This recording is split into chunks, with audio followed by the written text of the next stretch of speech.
I'm going to start by asking, does anyone know what community service is? A definition of community service. Volunteering in some aspect that helps out the community. Exactly. It's volunteering, a donated service or activity that benefits the public. So the activities that we are doing with our youth have a component of community service, but bringing it to the next level, it is service learning, which has the part of community service. So does anyone want to try to take a stab at what service learning is? Definition of that? Yeah. So doing some type of volunteer or service and then acquiring knowledge through that activity and then sharing that knowledge with other people to benefit and expand that either activity to others or way the community can benefit from that. Exactly. So you use the word knowledge, incorporating knowledge with it. Another term that you could use would be the value of what you're doing. So you're doing community service, but you're really bringing into play the value and the knowledge behind what you're doing. So a great example that Arn used to use, and now that I have stolen, is community service is going somewhere and just putting cans in a box. You're just putting cans in a box. You know, you're doing something that benefits the public. It is your donated time, service, whatever, but there's no value to it at all. So the service learning aspect of that would be, I'm at the Salvation Army putting together Thanksgiving baskets, which is something that our students do. For families who, you know, maybe can't afford a full spread, and it's going to members of my community, and this is somebody's Thanksgiving dinner. I'm putting these cans in a box, and this is going to feed a family in my community who may not otherwise be able to afford such a large Thanksgiving dinner. So that's a very cut and dry difference of community service and service learning. And with SOS, we're doing service learning. So it starts in year one. You know, you have to do 3 service learning projects. I think the majority of you are year one with the exception of a few of you. So 3 service learning projects through the winter and then 1 in the summer. Year 2, then you go into 10 hours of service learning with 1 organization so that you can really get a feel for the one organization that you're working for. And then it goes up from there. You know, year 3 and year 4, there's projects involved. Obviously, the curriculum is enhancing throughout your time. So as leadership coaches or as mentors, what we want to do is be able to teach our students, our mentees, the importance of service learning and kind of break it down how I just broke it down for you, maybe not directly in that example, but through briefing and debriefing. Another word for briefing that I like to use is front loading. Kind of like we're doing to you right now. We are front loading you really heavily with all this information, and it's really crazy seeming right now, but it will smooth out. And that's what we want to do with the students every time we're doing a service learning project. So I'm a year 1 Sherpa, and my first service learning project is on Saturday, and presenting this material is really making me realize that I need to start front loading and briefing my students. So what I'm going to plan to do on Saturday as we're Habitat for Humanity Restore is get them all together in an introductory circle of love before we start the service and explain to them, okay, we're at the Habitat for Humanity Restore. Does anyone know what they do? Who do they serve? What are we going to be doing here today? They probably don't know exactly what we're going to be doing, but that's where I come in and say, oh, we're going to be working in housewares and we're going to be organizing these things so that, you know, people can come in and get low cost kind of, you know, reusing, repurposing. So you're really just stressing the mission of the organization, who the organization serves, what they do, and how you are contributing to that organization's mission. So you really want to front load and brief every time you do a service project. And the same is afterwards, you want to debrief. So the main part of debriefing is not only celebrating your successes and really just celebrating what you've done and going over your accomplishments, but it's generating more motivation. So year 2 specifically, you have to do 10 hours with the same organization. So you do 2 hours one day with Salvation Army. Okay, what did we do today? How many, boxes did we do? Like, what are the quantifiables of what we did? And then set a goal, like motivate them, generate motivation, get excited. Like, next time we come, it's gonna be so much better. Like, we know the lady who works at the desk now, like, it's gonna be great. Like, and just really generating motivation and energy so that it doesn't just fall flat. You don't wanna just complete the project and just fall flat. We're developing leaders of change, so we want that motivation to move forward throughout their service projects so they're stoked every single time they're doing service learning, and then eventually that energy will continue outside of the program. So those are the really big main points, briefing and debriefing. However you decide to do that with your group, that's up to you, but the main points you want to hit are them understanding the organization, the mission, what they're doing, and how they are contributing, and then generating motivation and energy off of your successes. So does anyone have any questions about different projects that we do, which Michaela could answer a little better, or just any questions around service learning at all? What I want to add real quick about briefing and debriefing is that it's also a tool inside of our activities with our students. And so while we focus it on service learning, because that's a big aspect of service learning versus community service, also looking at the other activities that you're doing with your students and how we're briefing them in the morning to talk about our days and our goals as a group for the day and what we're focused on. But then also coming back and celebrating those successes at the end of the day. If we have challenges, being able to work through them, but leaving on a positive note so that they are fueled with something that they can then incorporate to other parts of their life. So if we're focused on a core value, how we can take everything that we use that day, learning about the core value and applying it somewhere else so that we're starting to use those core values in multiple parts and not just at SOS. Michelle, do you have a question? Well, I was just thinking about recently, if there is something that isn't like SOS sponsored, if you will, like for example, if the town council has a community cleanup of the Eagle River, would it be appropriate for me to perhaps contact you and say, hey, I heard this great opportunity? Would it be okay that I get my group together and that can be part of our SOS Outreach? Yeah, I mean, Yeah, I think it's acceptable. Yeah. If you want to explain it, No, it's okay. it's okay. So Stuart is our service coordinator for university, amongst other roles that he has in the organization. And so he would be the person that you are organizing your service projects with, and he'll be communicating, getting you that briefing, debriefing materials for your projects. But if you have other ideas and we're able to still, because what we've done is lined up all of our service projects for the winter, at least through April, and so we want to be able to make sure that we have students in all of those projects, and then if we can go on top of that, certainly we like ideas. Any other questions about service learning and requirements? Any questions at all? Okay, great. So if you turn in your packet, it's kind of in the middle. You should have 5 sheets. They are SMART goals sheets, one for each of your students. And we're going to go over kind of the requirements and what SMART goals are. Also, as a side sheet, you'll probably want to pull out the SMART goal progression, and then it breaks it down into the 4 university years. It's like a loose sheet we handed you as you came in the door.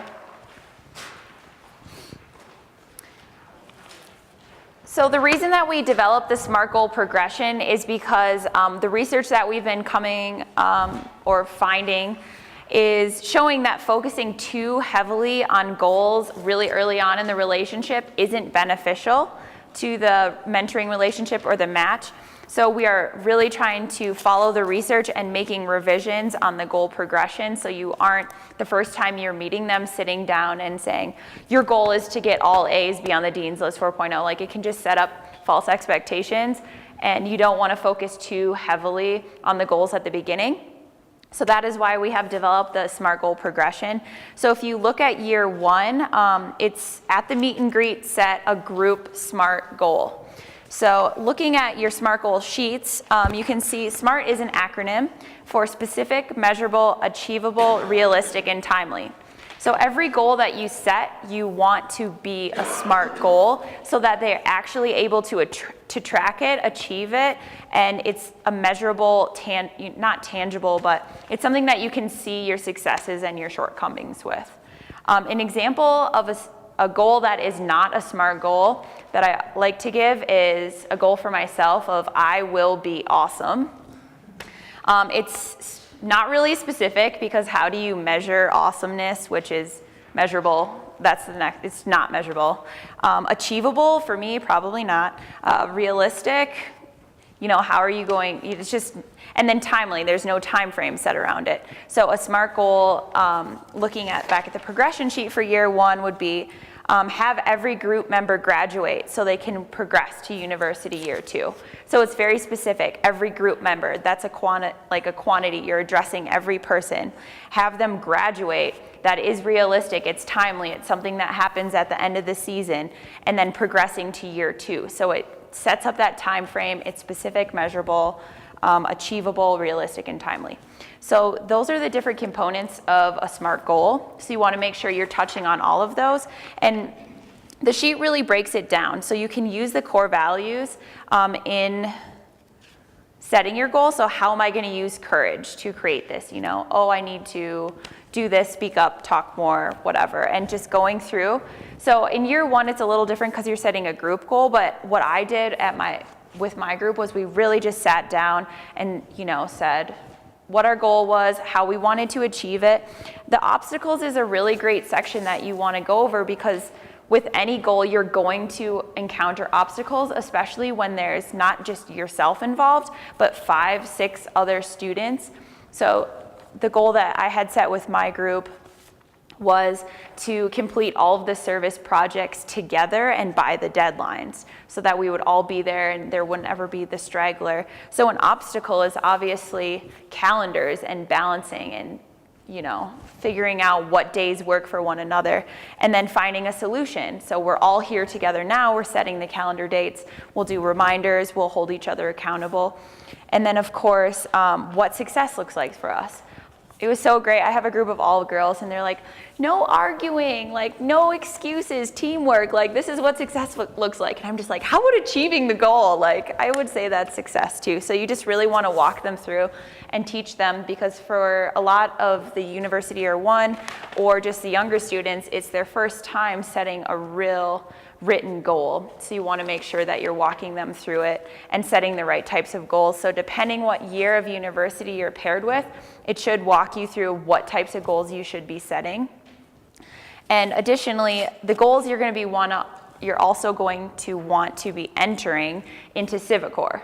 So I'm a university year 1 Sherpa. These girls have only done Learn to Ride. In Civic Corps, they have no information in their participant log. This sounds foreign, we'll explain it at the end. So it is my job as a Sherpa, it is your job as a Sherpa mentor, leadership coach, to be going into Civic Corps and tracking your goals and writing and typing them in and selecting that it's a goal and how you set it. So that way when someone comes in, like Connie, University Year 4, this group has, they're in University Year 4, she can go on Civic Corps and go all the way back to University Year 1 and see what is the first goal that they set when they were first in SOS. What is their University Year 2 goals, Year 3? And now that she's in Year 4, how can she set a goal that's challenging and set in the context for that student? So it's really important to be on top of the Civic Corps, especially with the goals. So when someone steps in, or hopefully you wouldn't have to leave and break the match, but if for some reason you did, the person replacing you can pick up where you left off and not leave that student stranded, so to say. So any questions on how to set a SMART goal or? In year 1, it's a group goal. You're not doing individual goals with each student? Mm-hmm. Okay. So Yep. that's what they would put in. Yes. So which is kind of tedious because you have to enter it in for each student. So what I did was typed it up and then just copied and pasted the same goal into each student. And the SMART goal progression, this is like the minimum requirements. So you do have 5 goal sheets in your packet. As time progresses on, if you want to be setting individual goals with your students, we definitely encourage that. But it is a lot of there's a lot of different components going on within the program, so we don't want to put too much pressure on setting the goals. So these are the minimum requirements. Feel free to set more throughout the year with your students. Do you set is this like a curriculum that you're setting up before you meet with your students, or is this something you set up after you've met your students and figure out what is best for the group? The service projects or the goals? The goals.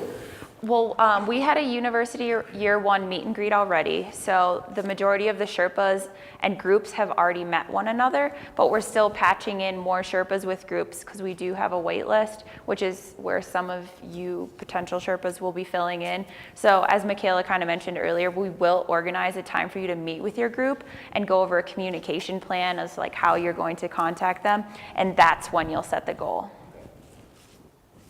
Students are changing their goals like every week, and I've been trying to consolidate them and make them an overarching goal, but then I feel like it's not genuine to what the student wants, so how do I I think I would bring it just back to what a SMART goal actually is. It's something that's timely, so if they're changing their goals every week, maybe their goals aren't very realistic and aren't very timely. So if they're setting weekly goals, maybe have them set a goal of I'm going to achieve it by next week, or just really stressing the timely part, so that way the goals don't fall flat. You can be like, we said we would complete this 2 months down the line, we can still complete it. I know you guys want to set more goals, but let's try to focus on this and focus on that time piece, so that way you can just be like, you can focus to the future and still keep that goal in mind. And then just make sure you're tracking all of them too. I mean, I give to like their credit that they're like, actually, this is something I want to focus on, or this or that, but it's just like. I haven't tapped into the true motivation. Yeah. So I like how you're trying to go with an overarching theme, but then give it back to them as saying, like, this is the theme that I'm seeing. Like, what are you really motivated to try to accomplish with my support and with the support of your group? Because I want to put it into the report, but then I'm like, I talk to them that night, and they're like, actually, this is different. So I'm like, yeah. Try to have them write it down too, like fill it out on the sheet, so you're like, here it is. You really have to put some thought in it and time into it, so then maybe they're not so inclined to change it. But We have a couple of year two Sherpas. sure. Yeah, so year one is very, pretty simple. Just at the meet and greet, set a group goal. So year two, then it's at the meet and greet, you're setting a group goal as well. Around their service hours is like a good way to set that. So because it is with the same organization, so you will most likely not be doing a 10-hour section or chunk of the service project in one day. You'll be going back multiple days. So it's really good to set a goal around that, about what you want to achieve, about the relationships you want to build. So you're setting a group goal, but around the service project. And then the second type of goal you'll be setting is throughout the year, have students set individual or group goals. The service learning project part is optional. It doesn't have to be around that. So Jess, you had brought up, setting more goals or just the one. So year two is where you start honing in on those individualized goals versus just the group goal. So you're focusing more on the individual and those type of goals, and then obviously it progresses. Year three, you're setting a group goal again, and then you're setting another personal goal around specific things, and then setting a group goal around their community issue project.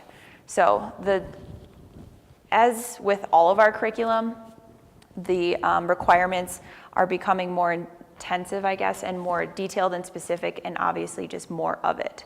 So we want to ease them into the program, so by the time they're in year four and they're setting more goals that are really specific, they're ready and they know how to do it. And that's another importance of really breaking down what a SMART goal is, so that way they don't go through all of university year 1 and 2 and just kind of like faking it till they make it, and then year 3 they just are lost and don't know what to do. So make sure to put a lot of importance on how to like break down the goal. Any other questions on SMART goals? Okay. Yeah. We're going to talk briefly about communication. Who here has not heard of active listening? Okay, great. Active listening. So what are some key things when we talk about active listening that demonstrate that we are listening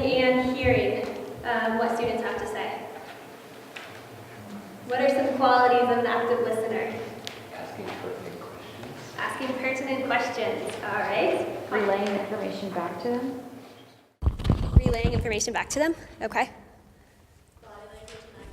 Body language and eye contact, yep. What else? Anything else? Active listening? All right, so with communication, one thing that I think is important is that a lot of your communication with specific students or with individual students is going to happen over the phone. And so thinking about active listening in terms of the phone world means that think about when and where you're making your calls or receiving your calls with your students so that you're not distracted. So if you're driving, but you are getting a phone call for one of your students that you haven't heard from in a long time, like letting them know, I'm happy that you called, I'm driving right now so that I'm not able to listen very well. Is there a time I can call you back? And being really honest about why you're not able to have that conversation at that moment. The other thing is phones, sometimes they're hard to hear. It's hard to hear what they say, it's hard for them to hear what you say. And so being really honest when you haven't heard something is important, because if a student thinks that they've told you something and you didn't hear it and don't remember it, that could be something that breaks trust in that relationship. So making sure you hear what they have to say and being honest when you don't. And then the same with a ride day. So if it's the morning and they have questions for you and they're coming up, but you're also trying to pay attention to something else that's happening, or you see two kids doing something they shouldn't be doing over there, being honest with your students about, I need to stop right now, I'm sorry, I'm really distracted, I need to take care of that and come back, and then I want to hear what you have to say. So that they don't think that you're not listening or you're ignoring, but that you're also maintaining group safety of what's happening around. And then with our students, they can be challenging to have phone conversations with. They might not be ready to, it might not be their favorite form of communication. And so how do we then get students to start talking on the phone? What kind of questions? I would start off with like kind of personal, not personal, but like Halloween. What were you for Halloween? Did you have fun? Did you eat too much candy? You know, and a lot of I know boys so they're very short responses until they actually feel like they want to. It's a open-ended question. Exactly, yeah. You can't say yes or no to. Yeah, so what's an example of an open-ended question? Well, instead of saying, did you have a good day? Say, what happened today? Yep, exactly. Tell me something positive that's happened recently, or tell me what you're working on in class, or tell me how your goal is progressing. Yeah, leaving it very open-ended. Something that's in your toolkit is barriers to communication. So there's a chart that talks about different barriers that may come up. And so it's judging, it is sending solutions, and it's avoiding others' concerns are main barriers to communication. So or what I like to do is think about how I phrase my communication, and so that the way that I'm speaking to somebody does not send judgment. And it's something very challenging to do once you have an intention to not do it. So thinking about how you're communicating, how you're responding, and if you perceive judgment in your own communication. The other is sending solutions. So sometimes people just need to talk. They don't need you to figure stuff out for them. They don't need you to tell them what worked well for you. They just need to say, this is what's happening. And so thinking about, am I sending solutions that aren't wanted? Am I giving advice that's unsolicited? And talking with your students. And a great thing with this is if they are having a challenge, is having that conversation around how can we overcome that challenge, or how, like, what ideas do you have that you think would be possible solutions, or what steps do you think you can take? Letting them be able to figure out their own path. I think that we all have very valuable experiences to share with students, but that, like, sometimes sharing that doesn't give them the tools to be able to figure out how to respond to those situations in the future. So thinking about that in a personal conflict resolution sense of how am I supporting their development of overcoming conflict. The other is avoiding their concerns. So if they tell you something and you completely change the conversation, or you didn't hear it, but then you just talk about something else, then you're not addressing a concern that they have. And this is coming back to reflective listening and how am I hearing both what they're saying and any emotion or any other connotation that might be behind what they're talking to me about. And that's more of a general communication that you can use in any interaction that you have, not just with our students, but something to think about as far as how you're communicating with them. The other thing that I want to touch on with this is cultural awareness. So I know that that's something that's brought up in a lot of our worlds now, or a lot of the spheres that we're in. But thinking about what is my personal culture. I think of it in this term because my personal culture is different from my brother's, it's different from my father's. And so how I identify with a culture is very personal. And so thinking about what is culture for your student, and it may not be what you think of as far as what you think of their cultural backgrounds, but it could be a culture that they live inside of. Why we bring that up is thinking, again, about how you communicate, what you're communicating with your students, and if you're showing respect for a different cultural identification. Any questions or input on communication? Well, Yeah, some see. cultures, some kids do not look at their adults. Mm-hmm. Sometimes they will look at the floor, and that's understandable. That's actually showing respect. Yeah. And, you can't always oh, look at me, You can't enforce them because they grew up to that culture. So it's really, you have to pay attention to what they're used to and have to pay along with that. Yeah. So start getting to know who they are and learning a lot more about them so that if there is something that comes up that's different from what your expectations are, that you're able to process it inside of that cultural realm. Cool, thanks, Z. Conflict resolution. Give this back. Yay, fun. Conflict.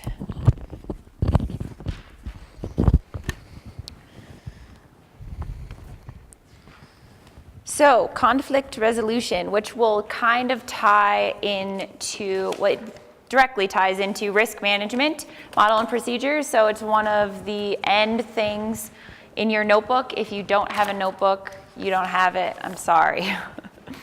So conflict resolution, this is something, I'll also touch on the Mentoring Central training. It's something we kind of skimmed over earlier. So everyone, I know some of you are kind of in the audition stage of becoming a Sherpa. Everyone who is hired on as a Sherpa starting this year is required to complete the Mentoring Central training, which is an online component. This training last year was 8 hours, and tonight we're going to be going on maybe 3, which is a little bit longer than normal. We like to do it 2.5. So consolidating that training by so much is mostly because of this online mentoring training. We're trying to demystify mentoring and really explain what it's all about because, as Arn mentioned earlier, we don't have PhDs in this. We aren't professionals. We want to make sure that everyone is getting the best information that is out there. It's all developed in research, and making sure that you can be the best mentor you can be and not crossing those boundaries. And one of the things that is covered in that training is conflict resolution. And the method that they use in that training is the bridge solution. So say your goals don't meet. Your mentor or your mentee, your student, all they want to do is just use their season pass and ride. That's all they want to do. They have no interest in the core values. They don't have interest in the curriculum. So how do you two bridge that solution and figure it out so you match your goals together, you match your expectations together, and working through that conflict?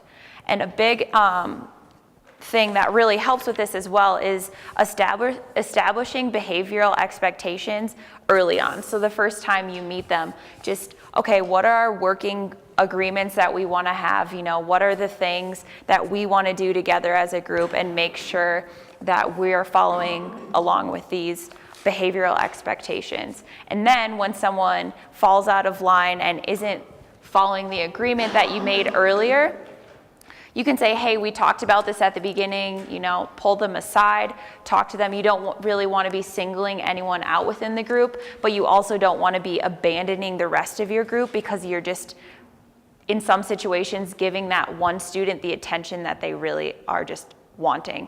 So making sure you're addressing the issues with your youth. I suggest pulling them aside at an appropriate time, either maybe at the end of the day or in your phone conversation or whatever. I don't know a potential good scenario to talk about it, but and then if it gets to something that you're really uncomfortable with and you're just having issues and you're just not getting along or whatever it is, that's the point where you need to go and talk to Michaela, because Michaela's been doing this a lot longer than any of us have. So she's going to be your bridge solution. She will help you solve the conflict, whatever it is, and maybe give you some insight and some background on the student that you hadn't realized or seen before. And so how that connects to our risk management model and procedures directly with conversations is that we do not, as Sherpas, have conversations with our students about sex, drugs, or alcohol. So if these conversations come up, it is kind of like a conflict topic to be talking about. If they come up, you always want to direct that conversation back to the core values. An example might be a student's talking about drinking, or, what do you drink? What do you think the drinking age should be? Just bring that back to, well, if we were following by discipline, what would discipline tell you? Or how, open-ended questions, but relating it back to the core values so that you don't have to get into those conversations, because we cannot have those conversations with our students. Also, I believe someone mentioned it earlier, but all of the students do sign contracts just like you sign contracts. It's kind of hard to hold a 5th grader accountable via contract, but if they are stepping out of line and they are, having behavioral issues or theft or damage to anything, you can refer back to their contract, because that's something that they signed as well. Sorry, I'm kind of all over the place with this. Another main point is the chain of command that you want to use. I just said, if you have any big issues, to contact Michaela. So if there is a minor injury, either at a service project or you're just at a ride day, minor injury, the first person you call is Michaela. You're probably going to have all of the parents' phone numbers programmed into your phone already, and instinct is going to tell you to call the parent. But call Michaela, because she will be able to connect with the parent, so that way she's covering all of the bases. So call Michaela first, as always. That is her number there. And if it's a serious injury or it's life-threatening, obviously call 911. If you're on the mountain, you'll call ski patrol, and then you'll call Michaela. And you will have a pocket guide that has all the phone numbers you need. So just make sure your cell phone's charged up and ready to go when you're on the mountain. So if an emergency does happen, you can call ski patrol and then call Michaela. And that's just the general chain of command. So Michaela is usually at the top, and if not, it's 911 or ski patrol. And that's with any issue as well. Not the 911 part, but calling of Michaela. Service projects or anything else that you're doing with your students, if I'm not personally there, if anything comes up, if you want to hear from you. So another issue that you might encounter that has happened in the past is students using technology. We don't want students to be literally plugged in on ride days and service projects. So some of your students might have a cell phone, some iPods, different forms of technology. If you're catching them riding with an earbud in, number one, it's not safe because you're riding in a group. And number two, they aren't being engaged with their group. So if you do see that, just say, hey, first offense, obviously, do you mind just taking that out? And if you catch them repeatedly doing these things, it's like, okay, I'm sorry, maybe I just need to hold on to that for the rest of the day. And a thing with, yeah. Can I just add to that? They're obviously going to follow your lead, and if you're texting, if you're listening to music, if you're doing that thing, they're going to do it too. And you really, and this is from a guy who needs intervention when it comes to technology. So you really got to work super hard. I've had students say, hey, I thought you were with me today. So you're not supposed to use technology and texting. If you want to go to the bathroom and text your bookie and whatever you need to do, go ahead, but don't do it in front of them. One thing you also might encounter with technology is catching them with their phone out and they're like, oh, I'm just contacting my mom, I'm just figuring out my ride home, I'm just, figuring out the rest of the day. That's something that should be done at the beginning. So when your students are arriving, you should be asking them, hey, do you have your ride figured out? Are you taking the bus? Is your mom picking you up? Is whoever, are you getting a ride with whoever? So you're figuring it out at the beginning, so them pulling out their phone and using that as an excuse isn't there. And then also by the end of the day when things are a little more chaotic where your students are going, and you can make sure they get to the right place. If you make sure their parents have your cell phone number, that's a good way. If they need to contact them for some reason on the right day, they know they can contact you, because the students will have their phones away. Now, with this, may I say something? Yeah, of course. So with this whole epic mix, era that we're in now, you have a lot of the times the kids are like, oh, because like when I do learn to ski with the kids at school, oh, my mom's on the mountain. She wants me to check in with Epic Mix so she knows where I'm at. Or, if I check in here at Epic Mix, I can see where my mom's at. No. Majority of our students, that's not the scenario for them. A lot of them don't have family members that will be on the mountain. There are some that will. Another thing is that I don't think majority of our students know Epic Mix or use it. Yeah. Let's just say it is happening, and it's going to be more and more the case. But again, I guess the easier answer, it's a great question, or more global, is the hardest thing for everybody to do is to be present. And so trying to develop the presence. What you're going to do with Epic Mix is you're going to say, let's get a group photo. Of course, do those things and have the ability to text it and do that. So feel free to use that resource as part of building your relationship, of course. Yeah, you can use it to even say, oh, let's go home tonight and check what kind of runs we did, keep track of those type of things. Using it, we'll say some glorified version of geocaching as part of your technique. No, I'll get into that at the very end, but using some social media for what they're doing is something we'll show you how to advocate for. Okay. Great. So the final thing I'm going to touch on with risk management is transportation and transporting your youth in your personal vehicle. This is on kind of the last page of the risk management policy.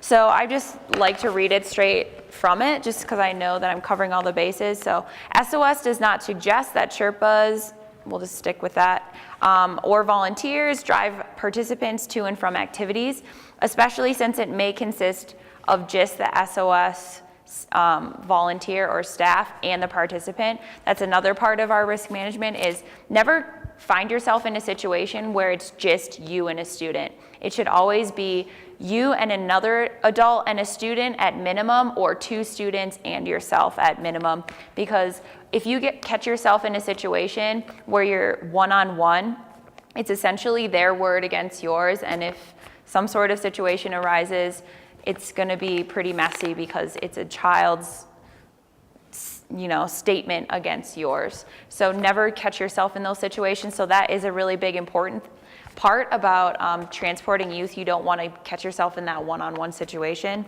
Also, if an accident does occur or just anything vehicle related, you are not covered under SOS's insurance. So it defaults to your personal insurance. So you need to take responsibility and realize the potential risks with that. So we just really don't suggest that you transport youth in your personal vehicle.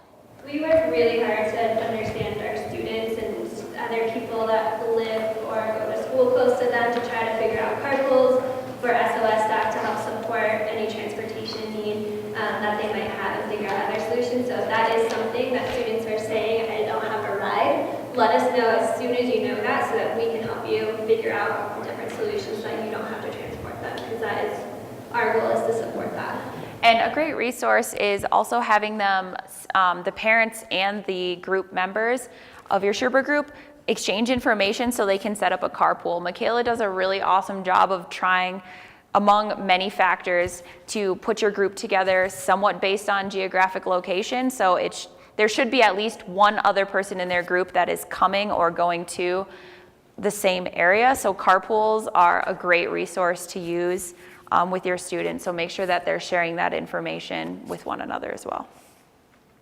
The last thing that I'm going to touch on is reporting child abuse.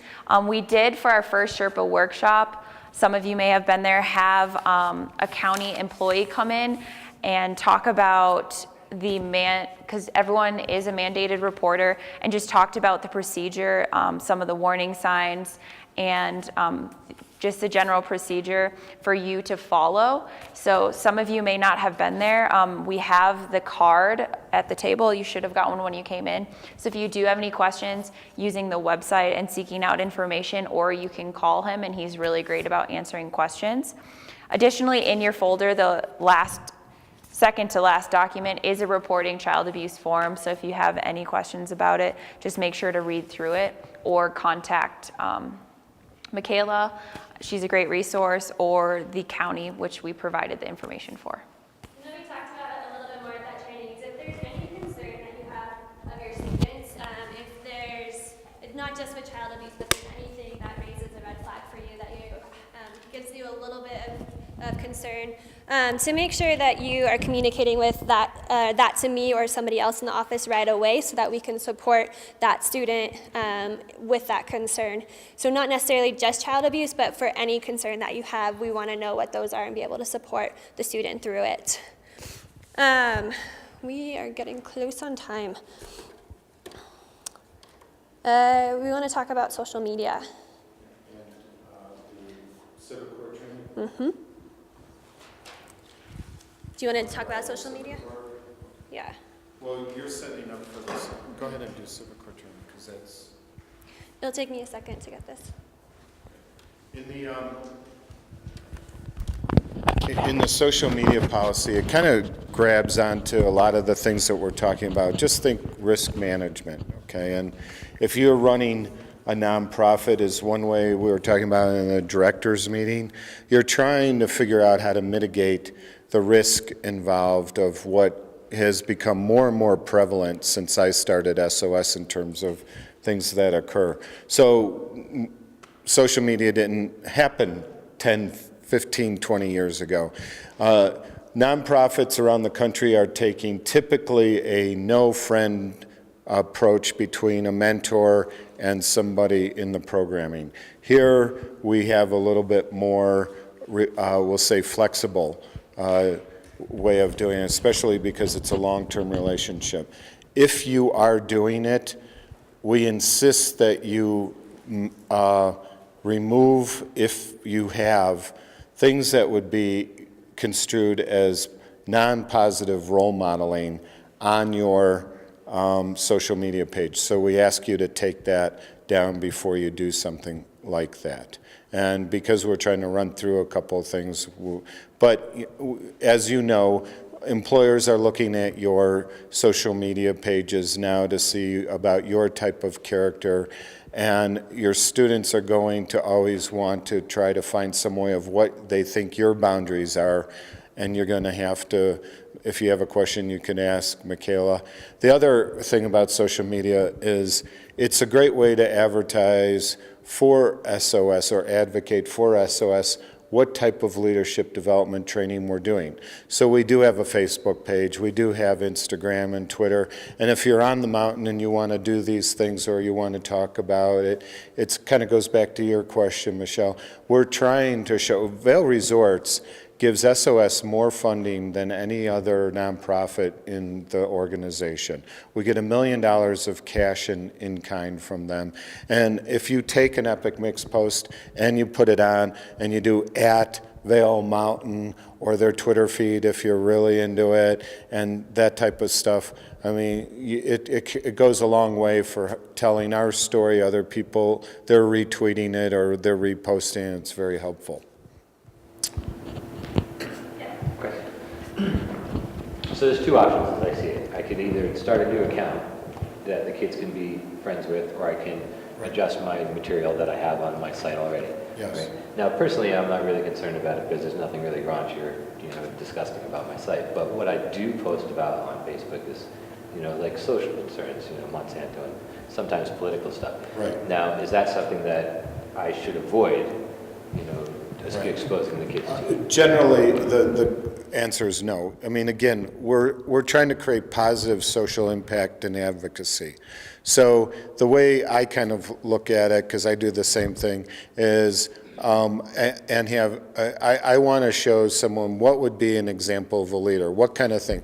You're going to have a sense of humor, but how far and what level do you take it on social media? You got to err on the side of caution, So did that answer your question? Yeah.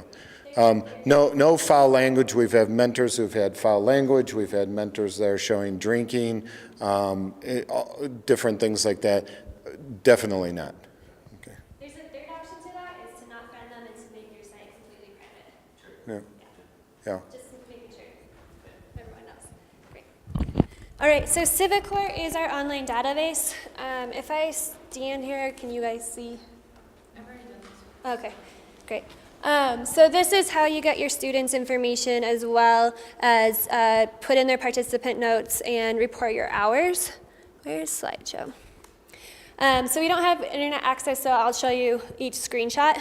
The website is sosoutreach.civiccore.com/mobile. There is a CivicCore tutorial in your folders, so that if we go through this quickly, if there's something that you don't get, that has everything in it that you need. Your username will be your email that you used on your application, and then your password will be something that SOS sets that we'll send to you. Once you log in, you'll see this homepage of, can you guys see that? Let's do, great. So at the top, you'll see that it says home, participants, contacts. So when you click on it, you'll see all of your participants that are currently in your group. So the Sherpa has 2 participants. There's 2 things you can do from this screen. One is that you can click on their name and you'll be able to see all of their application information. So everything they put on their application, you'll be able to see, and I'll show you that in a second. The other thing that you can do is click on here to add to their participant log. So it's a faster way to get there than what I'll show you in a second. So when you click on their name, you're going to see all of their basic information. You'll also see medical, allergy, where they live, who they live with, and then any other pertinent information that you need to know to make their experience successful. You'll also see in here what's called sessions. So every program that they've ever done with SOS will be listed under that tab. So you can see if they did a camping trip last summer, if they did backyard adventures. You can see if they've done a climbing club or something else. The other is their participant log. So you can see all the notes that have been put in for that student for years past. If they are a previous university student, if they're Learn to Ride, or if they come from the Learn to Ride program, they won't have any notes yet. When you click on sessions, you'll see the programs that they were in and their attendance for different activities. The participant log, so this is what you'll see when you click on that. Over here on the far right, it says add entry. Everyone see that? Yeah, okay, great. So when you add an entry, this is what it'll look like. You can choose different types of notes. So we have for ride day, for meetings and workshops, for goal setting, general phone communication, and there's a couple of others. When you decide the note that you're gonna do, we'll usually tell you what kind of note that we want. So we'll send in our communications to you that for this deadline, we want to know about this. And so when you go to that, it has in that box information about different things that you can include. So for a ride day, you can talk about their definition of a core value, their ride day participation, and their riding skiing level. That way we can look at, in year 1, if they say courage is being brave. In year 2, if they're giving that same definition, then they're not learning anything new about courage. And so we can help them advance their definition. At the bottom, don't worry about support reminder, don't worry about completed, and then just make sure the session is for the current year of university that they're in. You'll hit submit on that, and then it'll show up. So at the top again, you can click on contacts, and then this is where you'll see your information. And then it'll be the information that you put on your application. You'll see basic info, and then you can't see next to it, it says contracted worker invoice. That's where you input your hours. So if you are, so again on the far right is add entry. And this is what it will look like. You'll put the date that you did the activity with the students there, so ride day, service project. If it's phone communication and you've had phone communication with the same student, maybe 15 minutes here, 30 minutes there, go ahead and chunk it together. You don't have to do every time that you're communicating. And then, so you'll put a date for whenever that interaction was or the last interaction that you had. Time in and time out. Those are set by the hour or half hour. So if it's that you're making phone calls for 2 hours one day to all your students, I would put from 6 to 8 p.m. phone calls. So that puts the 2-hour chunk in there. For compensation, if you're getting past VAC or volunteering, you'd always put that your hours are volunteer time. If you're getting pay compensation, this is how you report your hours for us to process your pay request. So you would never check volunteer time. And then you always want to make sure that you put in a description of what those hours were for and make sure it's tied to the right year of university if you've done multiple years with us. Great, that's the end of CiviCorps. I have a question. Yeah, Marty. Sorry, if they don't attend like a ride day, or like my kids, one of the kids didn't attend a meet and greet, what do you put? Do you do the meet and greet and then just a comment that they didn't attend it, or you just not put anything at all? So like the student participant note? Yep. So you would put in there that they didn't attend and maybe any communication that you had with that student around that event. Or you would put it as like a meet and greet? I'd still put meet and greet. We weren't able to make it, but we did communicate this. They're caught up to date with goals and service and everything. Connie? Same question about with phone calls. If you're calling a student and don't have contact with them, should that be recorded or not? Like, what if in my last semester I wasn't able to contact the student? Those kind of things. Yeah, so that's helpful information because if a student's family has like repeated notes about having difficulty contacting them, which we have had already come up this year, then that's helpful for the Sherpa to know of how can I create a communication plan with you, because I see that has been a challenge. That's what, yeah, I would talk with parents and with students about that. So especially high school students, because when I was a Sherpa, that's what my group was, and that was the easiest way to communicate with them. Just reminders of ride days and meetings and homework, but to actually build the relationship, don't let your text go into a full conversation. At that point, say, pick up the phone, we should talk about this. Yeah. Because I've also seen that happen where students will try to just text everything and it's not beneficial for either of you. Yeah. Other questions? I have a final note Yeah. to add. Those of you who did receive folders tonight, in the left-hand pocket, there's several forms that we need filled out from you. So if you could, by chance, do those tonight, that would be really great. Save you some time, save us some time. So just check that left pocket and see if there's anything in there that you have not yet filled out. And if you have a question of whether you filled it out or not, I can answer that for you. Any last, that's what we're gonna end on. Is there any last questions from the group? Okay. I know that Arn has some comments to say. What I like to say is that I know that we've gone through a lot of information. Whatever question, support that you need, we are a program staff of 4 people supporting all the programs in Eagle County, so let us know whatever those are, and we'll be sure to get back to you. Myself and Ben are the best people to send emails to, or you can just call the office. Anyone will be able to help you. But this is my favorite time of year because this is when I get to see everybody new come in, all the enthusiasm, excitement, and start getting people going. So I'm really happy to have you guys on board. I think this is a fantastic group of Sherpas in combination with all the Sherpas that we have this year, that it's a really good caliber group of people. So I'm excited to be able to work with all of you. And I want to let Arn say a few final words.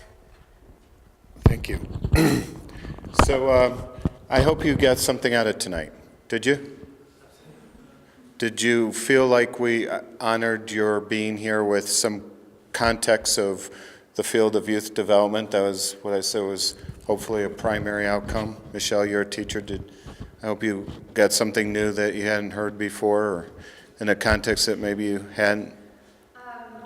I've heard a lot of it before. I'm going to be honest with you, just because I've been in the program for so long. But I respect that the qualities need to be instilled. They need to be reinforced.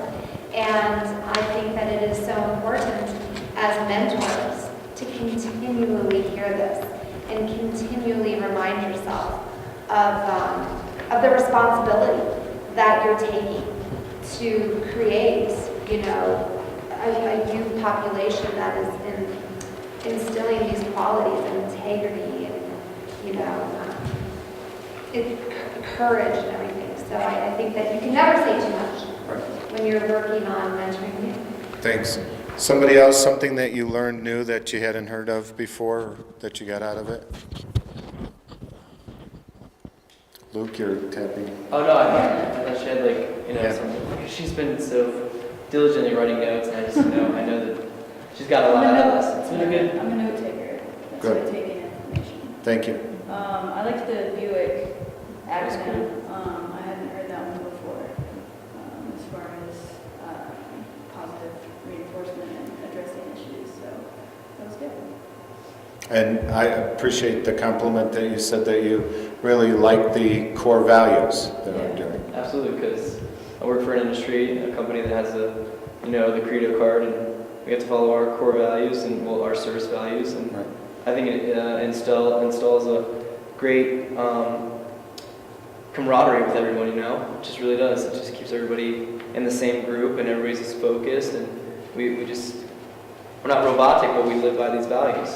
Well, know that it could happen that on a given Saturday or Sunday, some 30 mountains could be doing a circle of love in the morning and at night and doing a core value. So it's a big area. And the thing that I said I was going to ask it then is, and you don't, however you want to do it, if you want to jump up and down, or if you just want to now acknowledge it to the multiple universes inside of yourself. But are you a leader? Are you interested in teaching and being a facilitator of leadership coaching? Okay, that's huge. That's very big, and I hope you also feel somewhat confronted by that. And then the other part is I want to acknowledge Anna and Z.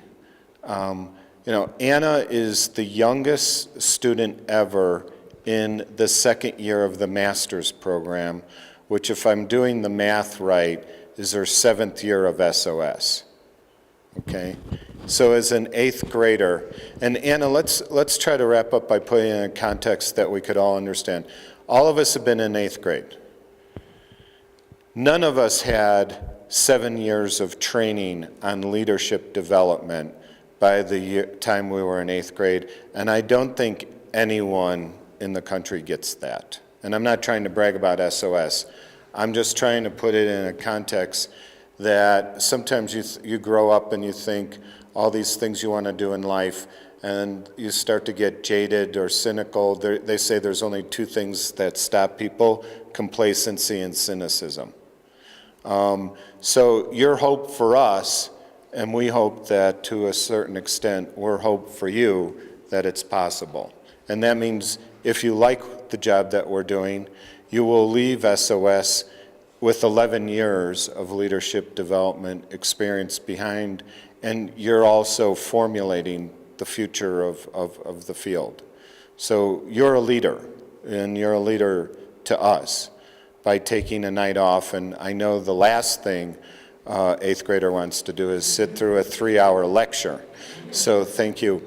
And Z, I could say a lot of the same things I just said, but the one thing as an intern and seeing you in SOS, I want to acknowledge the way you show up as an individual is very powerful. You show up with a tremendous amount of presence, which you can't teach, and you also show up with great articulation in what you're talking about. Gandhi says you cannot teach the ambition to lead, or had said that, you have that ambition, and at a very young age, and it's very contagious, you know, to be around you in your spirit. So thank you. The last thing to say that I've learned in the field of leadership, because you kind of always are analyzing what's new, what's distinguishing, when you get in front of a group of people and think, somebody's not going to like this aspect of what you're saying. How do you say it broad enough so it feels comfortable for motivating people? Is the field is that the leader is not an individual. It's not the person at the top. I'm not the boss. I'm not the guy who leads SOS. The leader's job is to create leadership around them. And we had the opportunity to listen to a gentleman who just published a book. And you're seeing that so much more in the literature. You know, again, growing up, the leader was the guy who was on top. I'm trying to think of the gentleman's name who ran General Electric. And he was considered the great leader. Or the guy who ran Chrysler, all of those type of people. The hero, the man, and everyone's following them. And what we're learning more and more is it's about the team, it's about the way we're trying to be there for one another. And so thank you for being here, for being part of this. I want to end on a dry joke. Thank you for being part of the country's best youth developmental organization. The work that you're putting in will only make us greater at the job that we're doing. But we have to kind of take it seriously, because people are giving us money instead of maybe relief in the Philippines or in Syria. So we have to work with integrity, that if people are giving us the dollars, that we're taking it so seriously that we want to do the best job in helping advance the job for youth and youth development. Thank you. Oh, by the way, I've been posting this on Facebook on both SOS and on my page, and we'll eventually tweet it out. So if you like that aspect of life, social media, this has been put up there, and please tag yourself so your friends know that you're part of a great organization. Thank you.